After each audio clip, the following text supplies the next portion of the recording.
One of the lessons is we have never been here before, and we didn't really know what was going on. CDC releases a report end of last week that says the virus was actually coming to the East Coast from Europe. Everybody was looking at China for all those months. China, China, China, China. Yeah, China was last November, December. The virus migrated from China while we were all staring at China and went to Europe. And the strain that came to the United States came from Europe. We had people in the airports stopping people from China, testing people from China. The federal government did a lot of testing, a lot of screening, people getting off planes from China. Yeah, but meanwhile, the people from Europe were walking right past them. And that's where the strain came from that was infecting this area. And that's what the CDC just learned last week. And this is going back to February, right, on one of the most studied topics ever.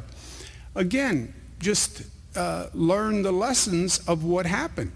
You now add that piece of information on the Europe trips, and then you see the number of flights that came from Europe during that time, where they landed, and now it explains why you've seen the outbreak in Chicago that you've seen, why you've seen the number of cases in New York.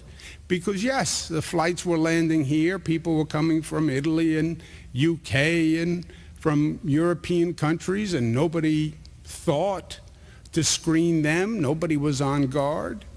And you add that to the density of New York, especially in New York City, and that virus just took off. Okay.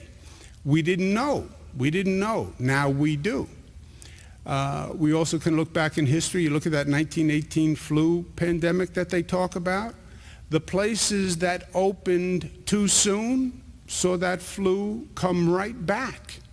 And by the way, that flu was not one wave. That was 3 waves. First wave, second wave, third wave. Second wave was worse than the first wave.